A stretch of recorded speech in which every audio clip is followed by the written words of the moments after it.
les signes qui précéderont l'enlèvement de l'Église.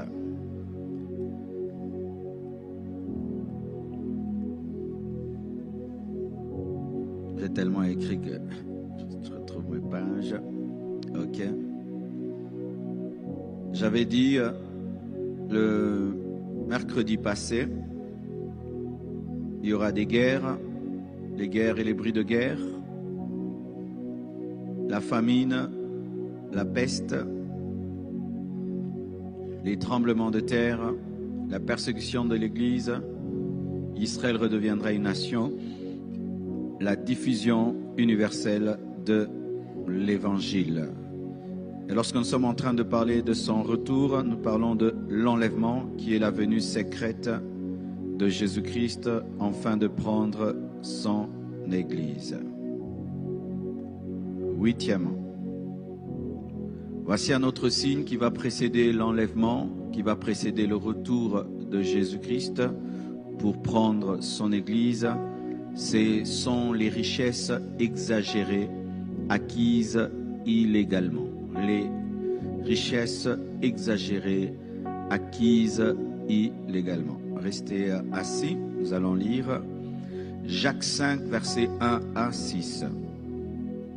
À vous maintenant, riches, pleurez et gémissez à cause des malheurs qui viendront sur vous. Vos richesses sont pourries et vos vêtements sont rongés par les teignes. Votre or et votre argent sont rouillés, et leur rouille s'élèvera en témoignage contre vous, et dévorera vos chairs comme un feu. Vous avez amassé des trésors dans les derniers jours. Vous avez amassé des trésors dans les derniers jours. Voici le salaire des ouvriers qui ont moissonné vos champs, et dont vous les avez frustrés. Cris et les cris des moissonneurs sont parvenus jusqu'aux oreilles du Seigneur des armées.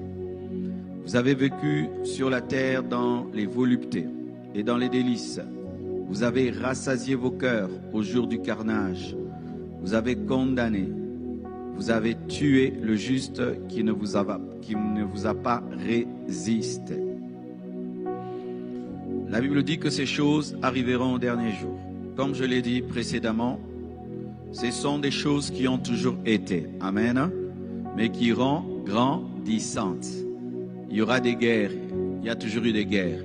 Il y aura des famines, il y a toujours eu des famines. Il y aura des tremblements de terre, il y a toujours eu des tremblements de terre. Mais ça va croissant.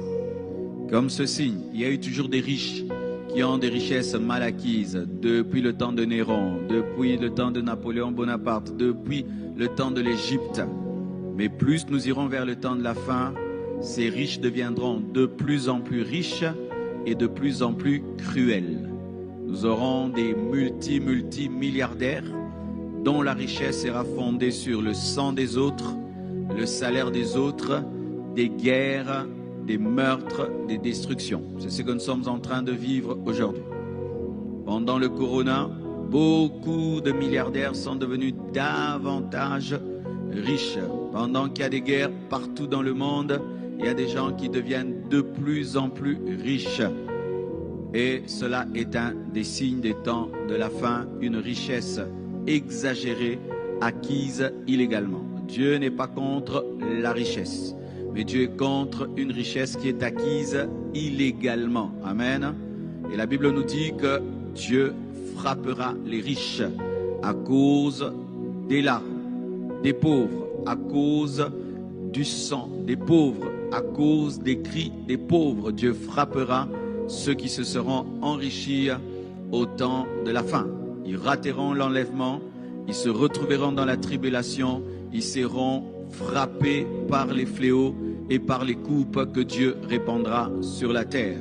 Donc lorsque vous voyez des hommes qui sont en train de s'enrichir au détriment de la population, qui sont en train de tuer, de massacrer et qui deviennent de plus en plus riches, c'est pas que Dieu ne voit pas et que Dieu tolère. Dieu réserve un temps pour la punition et pour le jugement. Alléluia.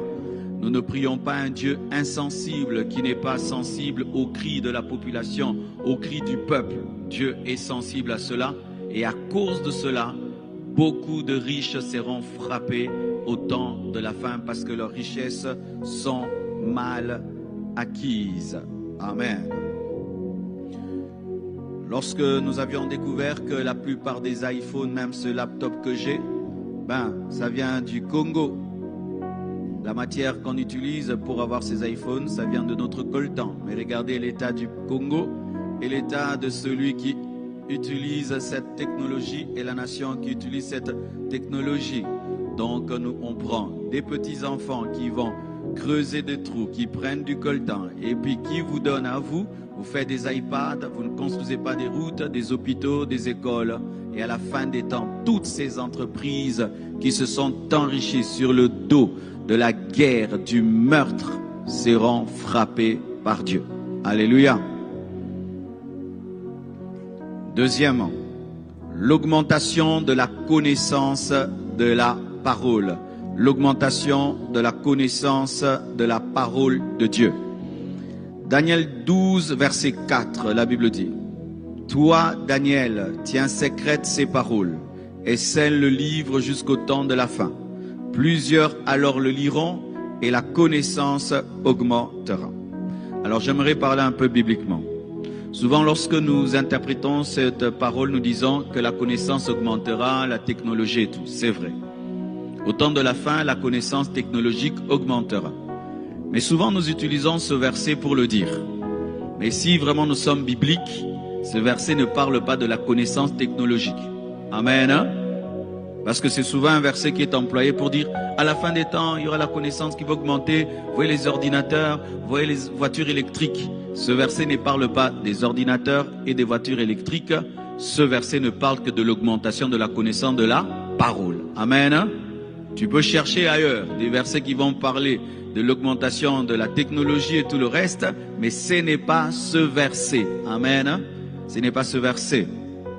Même le verset qu'on utilise, qu'à la fin des temps, il y aura la soif de la parole, les gens vont chercher la parole, ce sera le signe du réveil. Non, ce verset parle d'un jugement. Dieu va frapper les gens au point où il n'y aura plus la révélation, il n'y aura plus la prophétie, il n'y aura plus la parole. Dieu ne va plus donner la parole. C'est un jugement. Ce n'est pas un signe d'un réveil, la soif de la parole. Ce verset-là ne parle pas de la soif de la parole. Alléluia. Comme ce verset-ci ne parle pas de la technologie, mais parle de la connaissance de la parole. Pourquoi? Toi, Daniel, tiens secrète ces paroles. C'était quoi? C'était la parole de Dieu, c'était la prophétie. Ce n'était pas la connaissance technologique, c'était la prophétie. Scelle le livre jusqu'au temps de la fin. C'était quoi? Un livre prophétique. Plusieurs alors le liront. Ils liront quoi? Le livre prophétique, pas le livre technologique.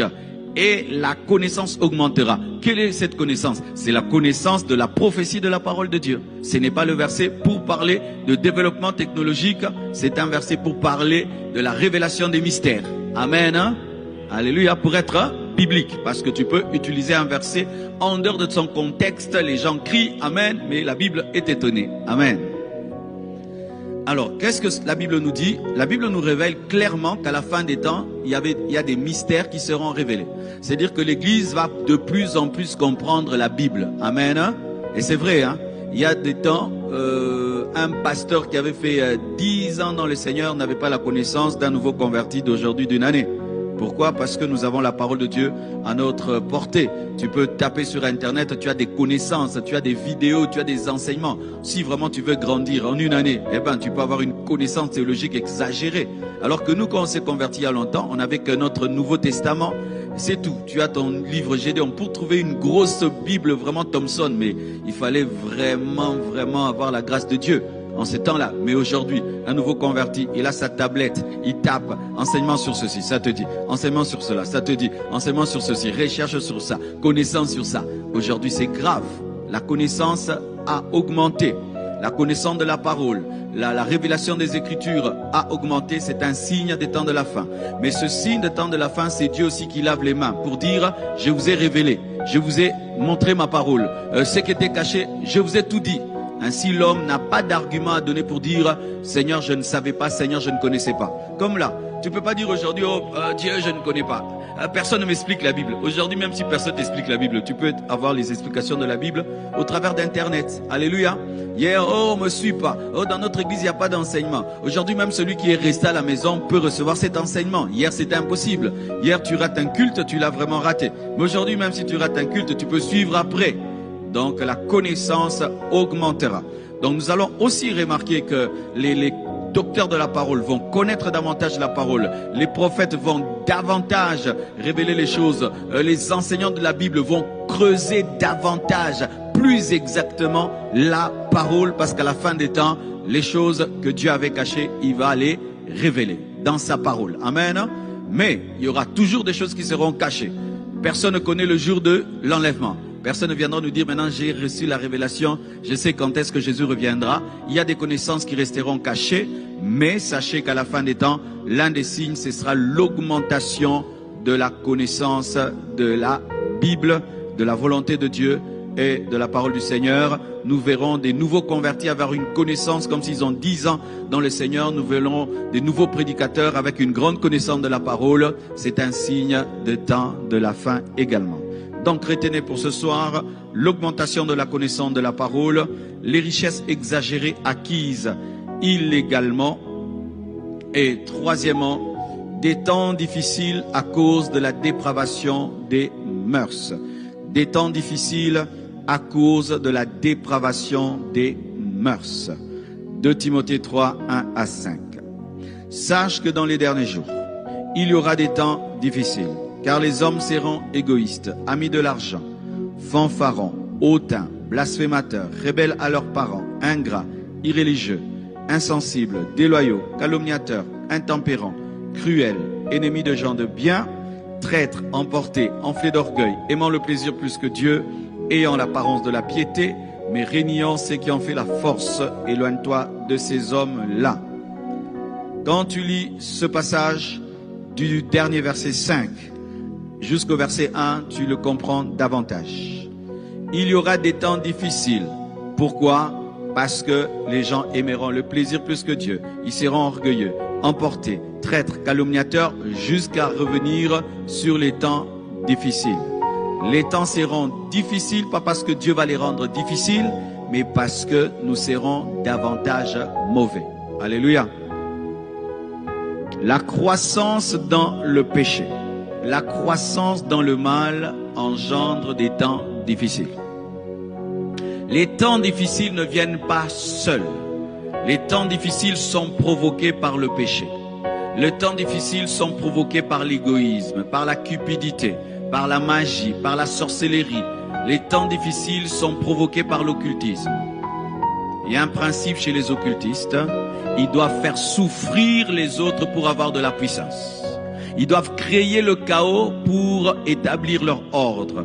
Ils doivent créer des malheurs pour se nourrir de la souffrance des autres.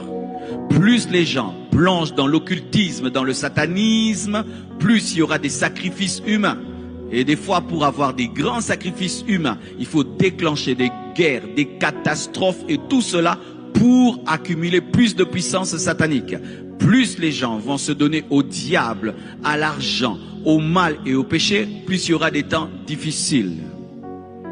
Et le péché est en train de croître, de grandir. Le monde actuel, l'humanité actuelle est comme une puanteur qui ne fait que grandir. Et plus nous allons nous approfondir dans le mal et dans le péché, plus les temps seront difficiles. Un jour, j'ai rencontré un docteur de la parole et qui m'a posé la question: quel tableau tu as du temps de la fin? Je lui ai brossé un merveilleux tableau. Il m'a dit: c'est pas vrai. La Bible ne dit pas ça. La Bible nous montre un tableau gris. Et il m'a lu la parole et j'ai dit: tu as raison. Parce que des fois, nous sommes très positivistes, disant que les choses vont s'améliorer. La Bible ne dit pas que les choses vont s'améliorer. La Bible dit que les choses vont s'empirer. Et il y a des chrétiens qui sont étonnés quand ça s'empire. Moi, je ne suis pas étonné par le péché. Non, parce que Dieu l'a dit. Je ne suis pas étonné par la dépravation. Parce que c'est écrit, c'est annoncé. Je ne suis pas étonné lorsque les hommes de plus en plus ne veulent pas de Dieu. C'est écrit. Mais toi, tu dois être différent. Amen. Hein? Toi, tu ne dois pas être mélangé au mal. Mais tu dois savoir que Dieu a dit que ça va s'empirer. Pas parce qu'il le veut, mais parce qu'il le sait. C'est comme si tu as une plaie. Je dis bientôt il y aura les nkoussous. Les nkoussous, c'est quoi en français? Les asticots sur ta plaie. Je suis un médecin. Je te dis d'ici là, dans 3 jours, si ta plaie n'est pas soignée, tu auras des asticots. Est-ce que je veux les asticots? Ma connaissance de la biologie me révèle qu'il y aura des asticots. Pareil aussi, Dieu qui connaît le futur révèle les asticots. Mais ce n'est pas qu'il le veut, c'est une connaissance logique. Alléluia, c'est une conséquence normale. Écoutez mes frères et sœurs. Arrêtez d'être comme les bébés spirituels qui sont étonnés par le mal. Amen, hein? Des fois, quand mes assistants viennent me voir au bureau, ils me disent, ah, tel a fait, ce frère a fait, c'est ça. Je dis, oh Dieu, Dieu a du boulot, hein? Dieu a du boulot. Oh, vraiment, Dieu a du boulot. Pourquoi? Parce que même si tu t'évanouis, le monde ira toujours mal. C'est écrit. Pour que le monde aille bien, il faut que tout le monde soit délivré de la cupidité, tout le monde soit délivré de l'égoïsme, tout le monde soit délivré de l'ingratitude. Et cela ne se fera pas parce que la Bible révèle qu'il y aura des gens en enfer. Alors, quelle est la part du chrétien? Tu dois tout faire pour ne pas être contaminé. Et tu dois tout faire pour sauver le maximum de personnes sans pour autant être étonné lorsque tu vois des gens se perdre. Si je prêche là, quelqu'un se convertit, pour moi, la Bible qui dit que la Bible, l'évangile est une puissance pour le salut de quiconque croit, c'est accompli. Mais si aussi tu ne crois pas, la Bible dit aussi, ils entendront mais ils ne comprendront pas. Est-ce que tu comprends ce que je suis en train de te dire? C'est-à-dire que tu dois atteindre un niveau où rien ne t'étonne. Jésus, quand on l'acclame, ça ne l'étonnait pas. Quand on le rejette, ça ne l'étonnait pas. Pourquoi? Il connaissait. Ce sont les bébés spirituels qui sont étonnés lorsqu'ils voient des scandales dans l'église, des péchés. Les bébés s'étonnent. Mais quand tu as grandi, tu n'es pas étonné. Tu sais que c'est la parole qui s'accomplit. Pas parce que Dieu le veut, mais parce que Dieu l'a révélé et parce que c'est la nature de l'homme de croître davantage dans le péché s'il n'a pas Dieu.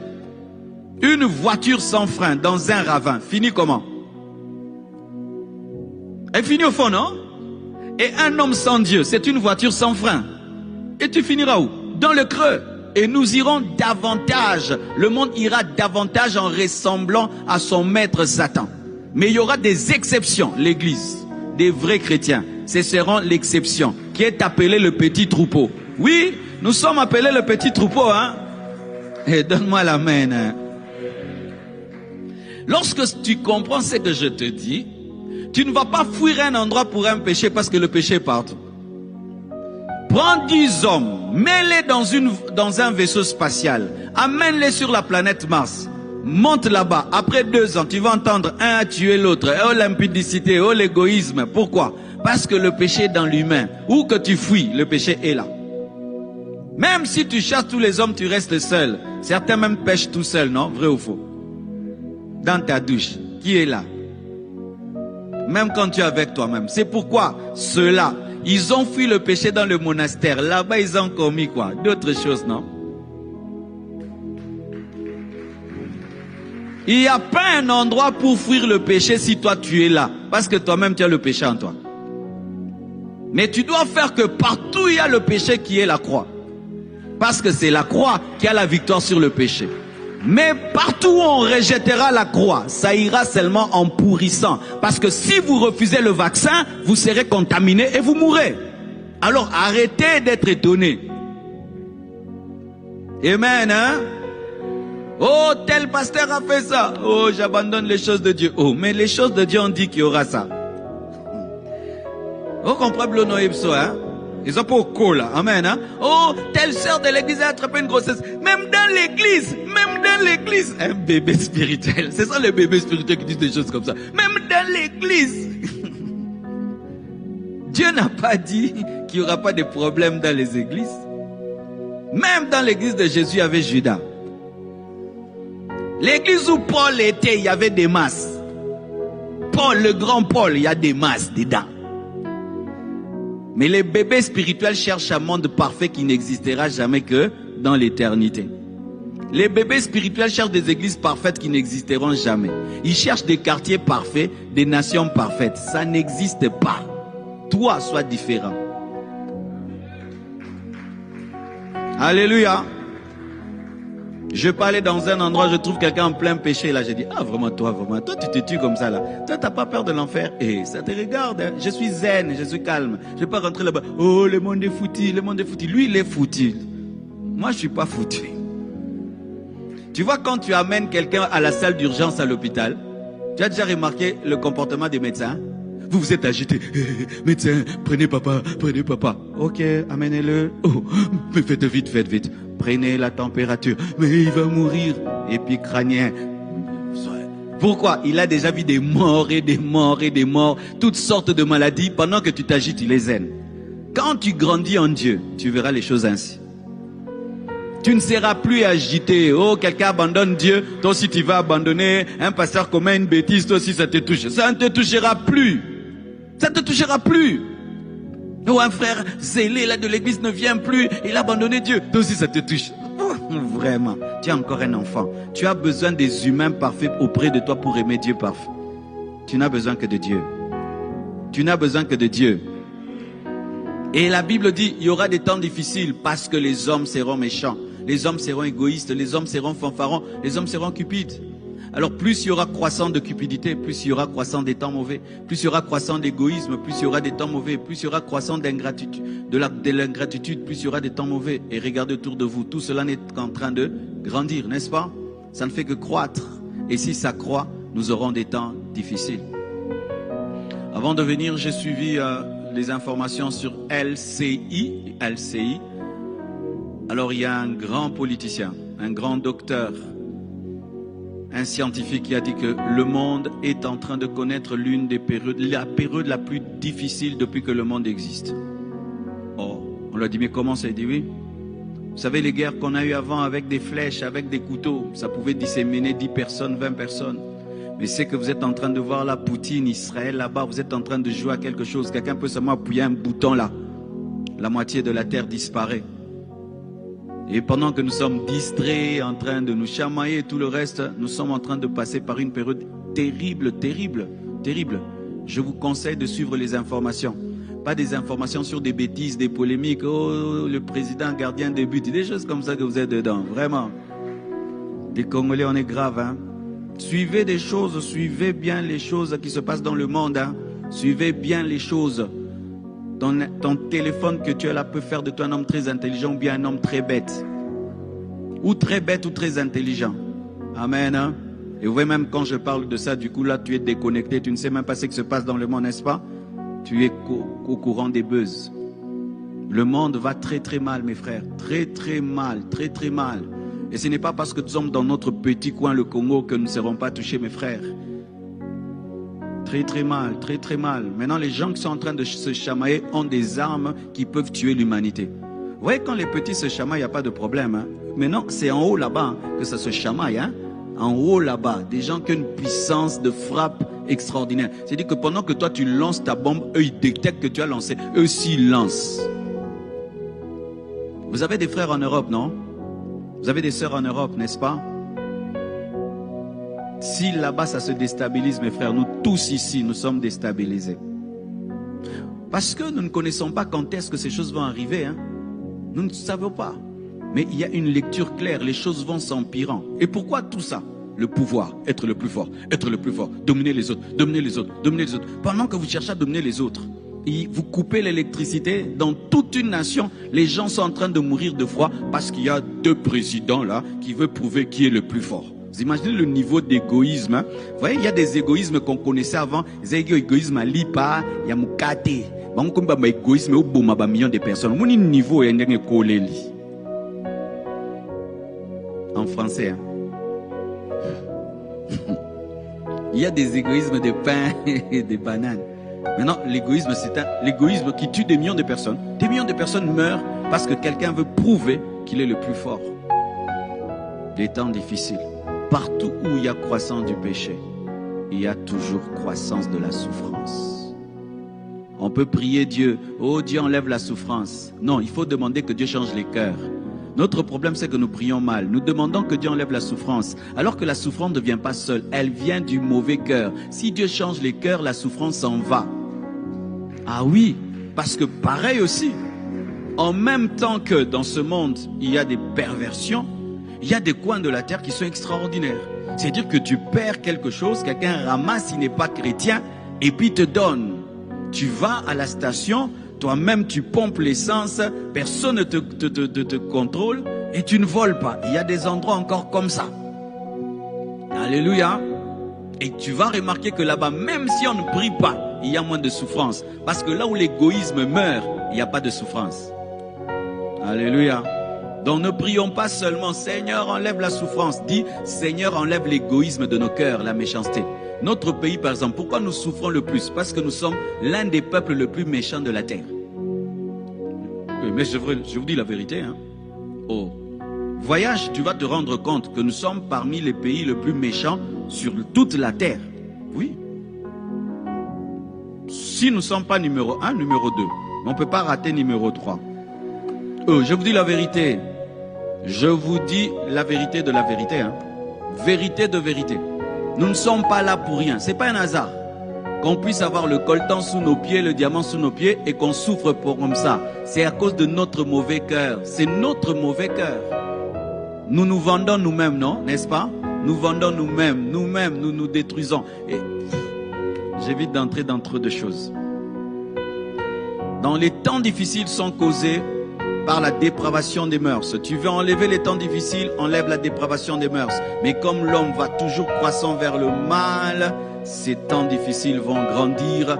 Et Paul le dit clairement, sache que dans les derniers jours, il y aura des temps difficiles. Et il y aura ces temps difficiles. Et nous sommes dedans et ça ira grandissant. Donc lorsqu'il y a des temps difficiles aussi, ne sois pas étonné. Amen. Hein? Quelqu'un qui est mûr n'est pas étonné par le péché ni par les temps difficiles. Quand tu mûris dans les choses de Dieu, tu n'es ni étonné par le péché ni par les temps difficiles. Les bébés spirituels s'étonnent, mais pas les mûrs. 11e, l'apostasie finale. L'apparition des faux Christ et des faux prophètes. C'est un sous-point dans l'apostasie finale, Matthieu 24, verset 24. Car il s'élèvera des faux Christ et des faux prophètes. Ils feront des grands prodiges et des miracles, au point de séduire, s'il était possible, même les élus. Car il s'élèvera des faux Christ et des faux prophètes. Ils feront des grands prodiges et des grands miracles, au point de séduire, s'il est possible, même les élus. Dans l'apostasie finale, l'apostasie c'est l'abandon de la foi, l'égarement. Et il y a toujours eu des apostasies. Mais on part d'une apostasie finale qui va précéder le retour de Jésus. Et des hommes vont amener cette apostasie finale.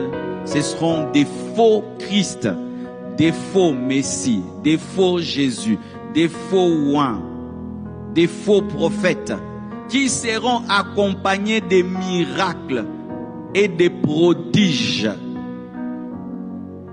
Frères et sœurs, nous croyons aux miracles prodiges. Nous avons vu des gens guérir miraculeusement des paralytiques, jeter les béquilles. C'est vrai. Mais quelqu'un aussi peut invoquer Satan, quelqu'un lâche la béquille. Je ne parle pas des faux miracles, hein, où on s'entend avec quelqu'un, il n'était pas paralytique, il met la béquille et puis il lâche. Non. Quelqu'un qui est réellement paralytique, quelqu'un peut invoquer Satan et il marche. Vous savez ça? Oui. Il y a certains qui prophétisent parce qu'on leur dit. Mais quelqu'un aussi peut avoir un esprit de divination, on ne lui a pas dit. Il te dit ta vie. La Bible dit, ils feront des miracles. Le miracle n'est pas que la part de Dieu. Les prodiges ne sont pas que la part de Dieu. Les églises sont en train de prêcher mon Dieu de miracles seulement. Satan aussi c'est un Satan des miracles. Si Satan ne faisait pas de miracles, il n'aurait pas beaucoup d'adeptes. Hein? Si Satan ne faisait rien, il n'y aurait pas beaucoup de gens qui croyaient en lui. Quand on voyait des intellectuels croire en Satan, parce qu'ils voient ces miracles. Alors, aimer les miracles sans aimer la parole t'expose à l'apostasie. Oh, je m'en fous de ce qu'il enseigne. Je m'en fous de sa vie. Moi seulement les miracles. Ah bon? C'est ce que la Bible t'a dit. Pourquoi tu pries là-bas? Parce qu'il y a des miracles. C'est ce que la Bible a dit. Il est un vrai serviteur de Dieu. Pourquoi? Parce qu'il fait des miracles. C'est ce que la Bible a dit. La Bible n'a pas dit ça, qu'on reconnaît un homme de Dieu par des miracles. On le reconnaît par son caractère. Parce que faire les miracles, mes frères, il suffit que tu aies une puissance, soit divine, soit satanique. Mais avoir le caractère de Jésus, le vrai, pas en public, même en secret, il faut que tu aies le Saint-Esprit. Frères et sœurs, Jésus lui-même dit, là c'est Jésus, ce n'est plus Paul, hein? Il y aura des faux Christ, c'est-à-dire des gens qui ne viendront pas en disant je viens t'égarer. Des gens qui ne viendront pas en disant je vais t'amener en enfer. Non, ils viendront en disant je vais t'amener au ciel, je vais t'amener vers Dieu, je vais t'amener vers Jésus. Mais ils viendront pour t'amener en enfer. C'est pourquoi la Bible que vous avez, vous devez la lire vous-même. Et vous devez avoir une propre communion avec Dieu pour être capable de discerner les esprits et que ton esprit soit connecté au Saint-Esprit, de sorte que lorsque quelqu'un exerce le ministère, ton esprit peut dire je ne sens pas l'esprit de mon Jésus ici. Il parle de Jésus, mais il n'y a pas Jésus ici. Il parle de Christ, mais il n'y a pas mon Christ. Car il est possible de parler de Christ sans qu'il y ait Christ. Oh oui, ne connaissez-vous pas des chambres froides? Et on écrit chambre froide, tu entres là-bas, c'est la chaleur. Ce n'est pas parce que c'est écrit chambre froide qu'il y a le froid. Et ce n'est pas parce que c'est écrit église que c'est l'église. Ce n'est pas parce que c'est écrit Christ qu'il y a Christ. Ce n'est pas parce qu'on ouvre la Bible que la Bible est ouverte. Car tu peux ouvrir un livre, mais tu n'as pas ouvert la parole. Oui, je peux ouvrir un livre, mais je ne prêche pas la Bible. Je peux ouvrir la Bible, mais je ne prêche pas la Bible. C'est pourquoi toi-même tu dois lire la Bible pour savoir si quand on ouvre la Bible, c'est la Bible qui est ouverte. Frères et sœurs, si vous êtes des chrétiens de l'Oyenge et des aventures, je vous dis en ce temps de la fin, on va t'avoir. On va t'avoir. Vous qui êtes impressionnés, on m'a dit, j'ai vu. C'est tout ce qui t'impressionne, fais attention. C'est pourquoi, moi j'aime pas les gens qui se tiennent à la chair et puis commencent à faire des choses. Prêche d'abord, je vais écouter ta doctrine. Oh toi viens. Non. Prêche d'abord la parole, je veux connaître la doctrine qui est la source de ce que tu fais. Ainsi, ta doctrine peut me permettre de savoir la source de ce que tu fais. Mais si toi tu vas à l'église comme si tu allais au théâtre et tu allais au kung-fu et tu allais voir des choses, frère, tu iras en enfer.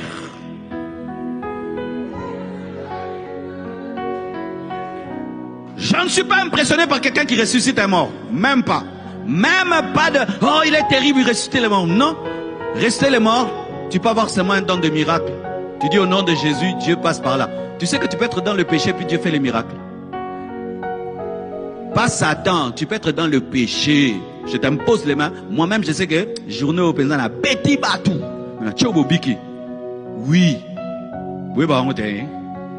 Non, bah, on a l'ingale puis en français. Ma foute est oranza maïté, maïe s'évapora comme maou, mais ma foute est oraton. L'huile et l'eau ne sont pas pareils. L'eau s'évapore vite, mais l'huile prend du temps. Ce qui fait que quelqu'un peut avoir l'onction, mais il est en train de pécher. L'onction ne s'évapore pas, ça diminue. Si on a pu toucher un mort et puis on ressuscite, un vivant qui pêche, qui a l'onction, tu peux ressusciter. Samson couche avec une femme et puis déplace d'une porte miraculeusement. Dieu était là où il n'était pas là. Dieu n'était pas là, mais l'onction était là. Parce que tu peux opérer dans la puissance sans opérer dans la communion.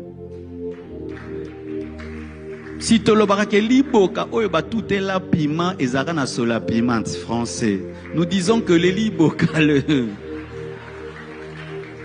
liboka na français anino. Les mortiers dans lesquels on a pilé le piment gardent l'odeur du piment. Tu peux même chercher le piment là-bas, mais on avait pilé il y a longtemps. Si tu as touché le poisson, tu gardes l'odeur du poisson, mais le poisson n'est plus là. Et il y a des gens qui gardent l'odeur de Dieu, mais Dieu n'est plus là. Ah oui, hein. J'ai aimé un jour, mes frères, c'est pourquoi les pasteurs, les prédicateurs, on doit être sincères. Un homme de Dieu, il m'a aidé dans la vie, hein. Il prêchait souvent chez nous quand j'étais chez mon père spirituel. Une onction terrible, une parole terrible. Un jour, il donne un témoignage. Il dit, bien aimé, les choses de miracle ici, il faut faire attention. Et puis je l'écoute, j'ai dit, c'est quoi comme ça? Il dit, un jour, j'étais en colère dans la permanence là. J'étais fâché, j'ai même pas pu prier ce jour-là. Une maman est venue à la permanence. Mon enfant est malade, mon enfant est malade. Homme de Dieu, prie pour lui. Ah, j'ai dit, moi je ne suis même pas en communion avec Dieu là, je suis en colère. Et puis, j'ai dit, comment je vais prier pour elle? J'impose les mains, l'enfant a guéri. Mais moi-même, je savais que je n'étais pas en communion avec Dieu. Plusieurs en ce jour-là diront, quand nous avons fait des miracles en ton nom, nous avons prophétisé en ton nom, mais je dirais, je ne vous ai jamais connu, serviteur d'iniquité. Mais les miracles là qui étaient faits, c'était par Satan. C'était pas par Satan, c'était par Dieu. Dieu peut t'utiliser comme un instrument, mais toi-même, tu n'entres pas. Vous voyez les escaliers là qu'on met au pied de l'avion, ça voyage.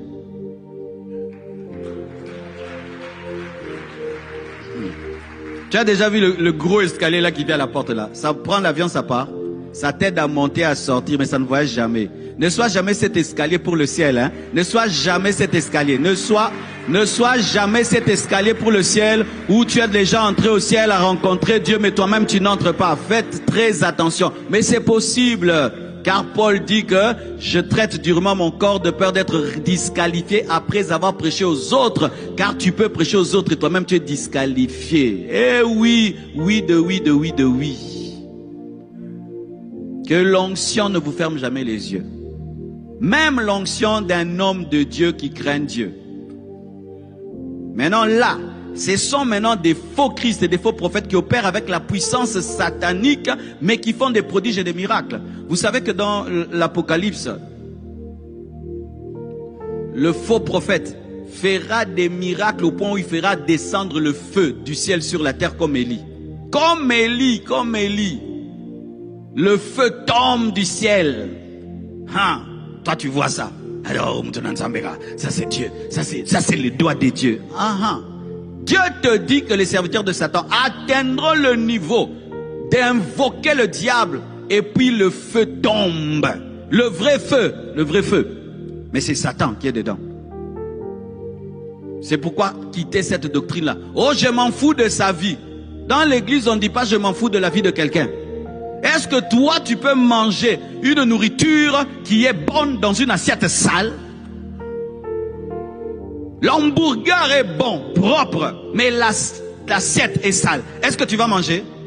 Mais c'est ce que vous faites, non? Oh non, il y a des miracles. Quand il prie là-bas, il y a les femmes accouchent, je vais là-bas. Mais c'est un féticheur. Oh non, c'est un homme de Dieu, il prie. Mais regarde ça prouve qu'il a le fétiche. Non.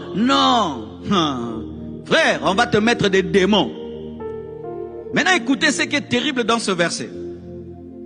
On dit, plusieurs faux prophètes s'élèveront et séduiront beaucoup de gens. Beaucoup de gens. On ne dit pas peu de gens, beaucoup. C'est-à-dire qu'ils auront des foules. Une deuxième chose que tu dois savoir, la foule n'est pas le signe que Dieu est là.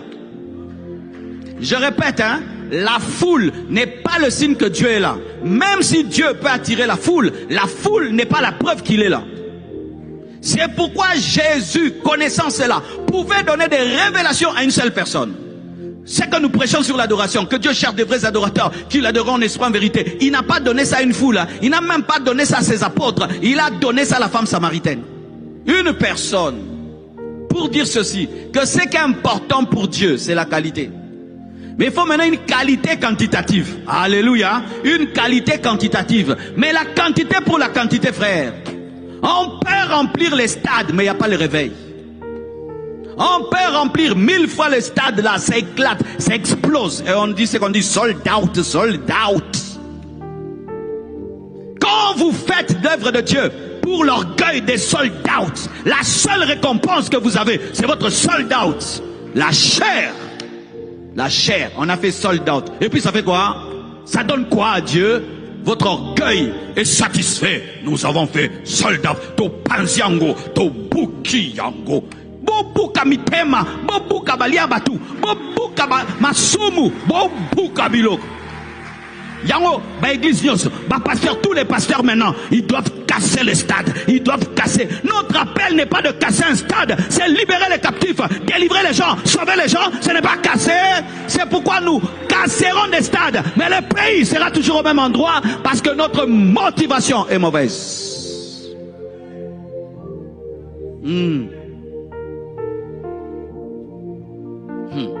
Ils séduiront plusieurs personnes. Ne prie pas dans une église parce qu'il y a beaucoup de gens là-bas. Si tu pries la compassion parce qu'on est nombreux, tu t'es trompé. On ne prie pas la compassion, on a commencé avec 3 personnes. C'était la compassion. La compassion n'est pas devenue la compassion qu'on est devenu 7000 personnes, 8000 personnes, 10 000 personnes. 3 personnes. Et il y a des gens qui sont venus prier dans cette église. On était à 6. On était à 10. On était à 12. Ils sont venus. Mais si toi tu pries ici parce qu'on est connu, l'église est grande, c'est pourquoi tu es là. Oh, que tu es foutu. Si on a une persécution maintenant qui vide l'église, on reste à 4. Tu vas partir, Dieu n'est plus là. Ah bon? Abnego, Meshach, Shadrach, ils étaient à combien? Ils ont fait un miracle même que 10 000 personnes ne font pas. Ils étaient à 3. Mais le feu ne leur a rien fait. Ils ont fait un culte à 3 personnes. Quelle dimension du culte? La foule. Ne suivez jamais la foule. Ne suivez jamais les miracles. Ne suivez jamais les prodiges. Suivez la parole qui engendre les miracles et les prodiges. Et qui engendre la foule. Jésus est un homme de foule, est aussi un homme d'une personne. Mais jamais il ne présentait la foule comme étant la preuve qu'il a Dieu. Amen. Hein? Écoutez encore ce qui est terrible. Hein? Alors aussi plusieurs succomberont et se trahiront. Car il s'élèvera des faux Christ et des faux prophètes. Ils feront des grands prodiges et des miracles au point de séduire, s'il est possible, même les élus. S'il est possible, même les élus. Qui sont ces élus? Alors voici 2 doctrines qu'il y a sur les élus.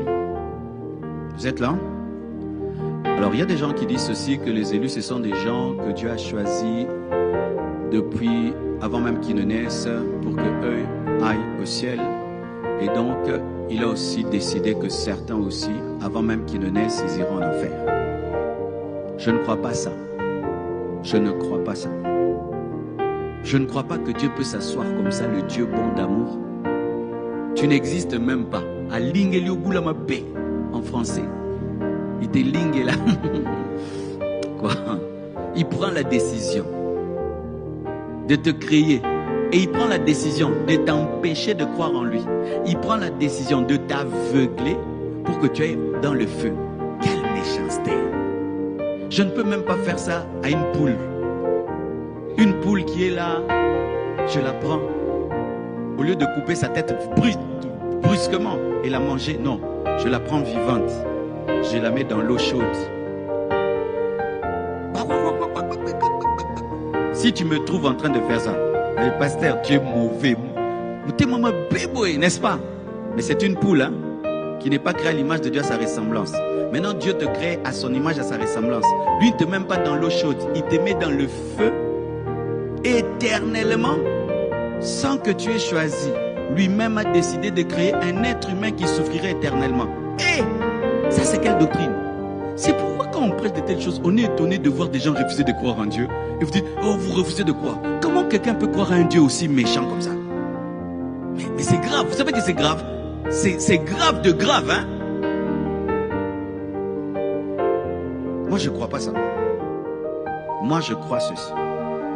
L'autre encore, qu'il y a des gens, avant même qu'ils ne naissent, Dieu a dit, toi tu vas croire, toi tu vas me servir. Même si tu ne veux pas, tu vas croire, tu vas me servir. Celui-là, même s'il pêche comment, en dernière minute, tu vas le sauver. Même s'il fait quoi, en dernière minute. Ce sont eux les élus des 4x4 spirituels. Les chouchous dédiés. Ils aiment dire, tu connais mon alliance avec Dieu. Quelle est ton alliance avec Dieu? Nous tous c'est la croix, non? Toi tu as une croix en rouge. Nous tous c'est la croix. Il y a des gens qui aiment se glorifier comme ça. Toi tu connais pas mon alliance avec Dieu. Explique-moi ton alliance avec Dieu là qui dépasse le sang de Jésus. Oh, moi j'ai une alliance avec Dieu. Je prie 3 heures du matin. Ça c'est ta discipline personnelle. Il n'y a aucune alliance qui dépasse Golgotha, qui dépasse le sang de Jésus, qui dépasse l'œuvre de la croix. Il n'y a pas, il n'y a pas, il n'y a pas, il n'y a pas de super chrétiens. Je répète, hein, il n'y a pas de super chrétiens. Même Paul avait peur d'être disqualifié. Même Paul avait peur d'être disqualifié. Même Paul avait peur d'être disqualifié. Je répète, même Paul avait peur d'être disqualifié. Mais il y a des gens qui pensent que depuis la fondation du monde, Dieu m'a connu, même quand avant le ventre de ma mère, d'autres dans le ventre de leur mère, ça leur donne la permission de faire des bêtises et puis ils vont se retrouver au ciel parce que ce sont des élus.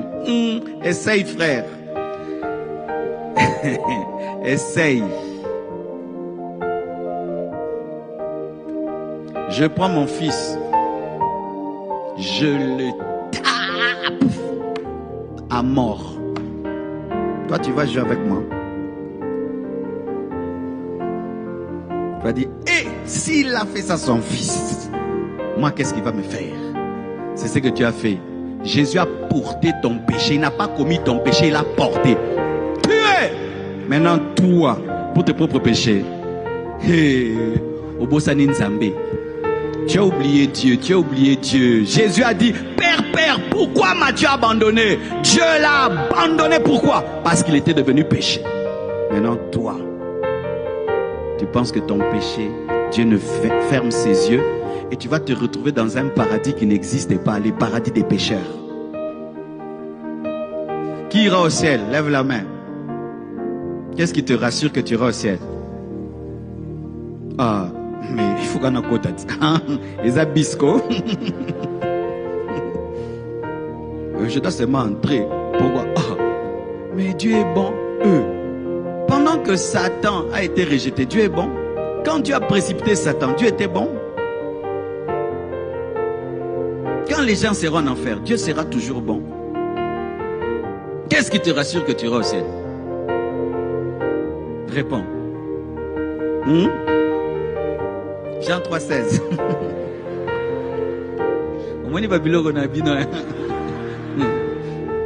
Donc toi tu vas dire Dieu, Jean 3,16. Voici l'assurance qui te donne. Tu dois répondre, j'ai reçu Jésus-Christ comme mon Seigneur et mon Sauveur.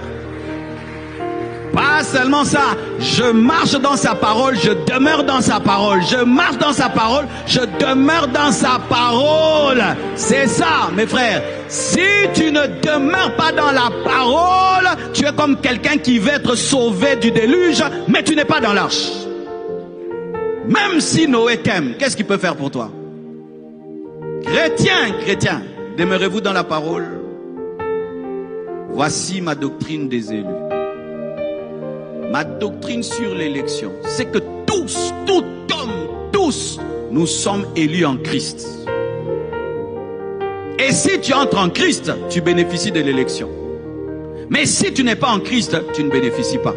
En soi, les élus dont parle la Bible, ce sont des hommes qui ont volontairement cru en Dieu et qui sont demeurés volontairement en Dieu, parce que nous ne sommes pas des prisonniers de Dieu, nous sommes des prisonniers volontaires.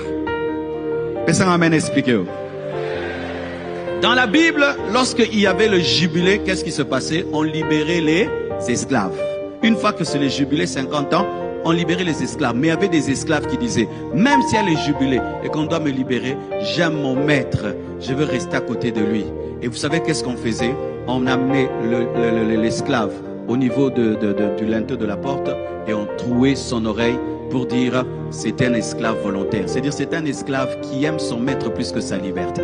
Et nous sommes des esclaves volontaires. Nous avons l'opportunité de faire ce qu'on veut. Mais on a refusé, non plus ma volonté, mais que ta volonté soit faite. Ce n'est plus moi qui vis, c'est Christ qui vit en moi. Nous ne sommes pas des prisonniers, nous sommes des prisonniers volontaires. Nous sommes là volontairement. Les gens qui entreront au ciel sont des volontaires. Et les gens qui iront en enfer sont des volontaires, pour que personne ne puisse dire, tu m'as amené au ciel sans ma volonté, et tu m'as envoyé en enfer alors que moi je voulais aller au ciel.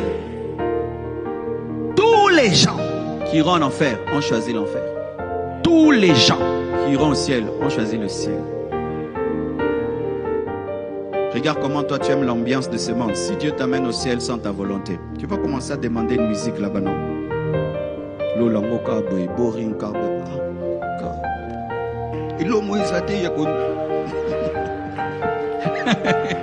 Oyo tu as rébellion à Lola, au ma deuxième Lucifer.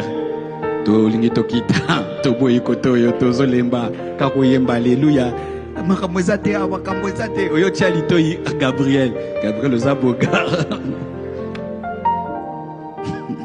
en français. Si Dieu t'amène au ciel sans ta volonté, quand tu vas arriver là-bas, tu vas demander le péché, des musiques, tu vas draguer les anges. Tu vas devenir le deuxième Lucifer. Tu vas créer une rébellion. C'est pourquoi tu dois vouloir. Qui aime être chrétien? Qui vit une vie chrétienne forcée? On va à l'église. Si tu ne vas pas, le pasteur va t'appeler. Le culte va prendre fin à quelle heure? Il y a encore Alpha 30. On va génie. La vie chrétienne est difficile. Ziout. Sans prophétie, tu vas expirer d'ici là. Oui. Oh, frère, toi qui n'es pas heureux d'être chrétien, tu vas nous laisser cette vie chrétienne que nous on aime. Je vous dis la vérité, hein. Ça fait longtemps que je suis chrétien. Je sais toujours savoir qui va abandonner Dieu. Les gens qui se plaignent tout le temps de la vie chrétienne. Ah vraiment, j'ai encore raté ceci pour Jésus. On m'a frappé pour Jésus. Je souffre pour Jésus. La vie chrétienne c'est dur, hein. C'est dur, hein. Vraiment, on n'a pas le choix. On continue. Tu as envie d'abandonner. Mais si tu vois un chrétien heureux, frère, ça va. Ah, t'es venu à l'église. Ah, c'était bien. Il va tenir. Soyez heureux d'être chrétien. Ne regrettez pas. Ne regrettez pas les concombres de l'Égypte. Ne regrettez pas. Quand on commence à regretter les concombres de l'Égypte, on va faire un veau d'or. Oui, on fait un veau d'or dans le désert lorsqu'on regrette les concombres de l'Égypte. Ne regrettez rien. Vous ne ratez rien. Vous ratez la mort. Vous ratez le péché. Vous ratez des démons. Vous ne ratez rien. Même si depuis que tu es devenu chrétien, tu souffres, vaut mieux cette souffrance que le plaisir du monde. Vaut mieux souffrir dans le désert que manger des concombres en Égypte. Réjouissez-vous de souffrir, réjouissez-vous en Christ, sinon vous allez abandonner. Arrêtez de vous plaindre de la discipline en Christ, arrêtez de vous plaindre de la discipline. Oh, la vie chrétienne, il ne faut pas faire ça, il ne faut pas faire ça. Aimez ça, aimez ça, aimez ça, aimez ça, aimez ça. Si tu cesses d'aimer, tu vas rentrer dans le monde.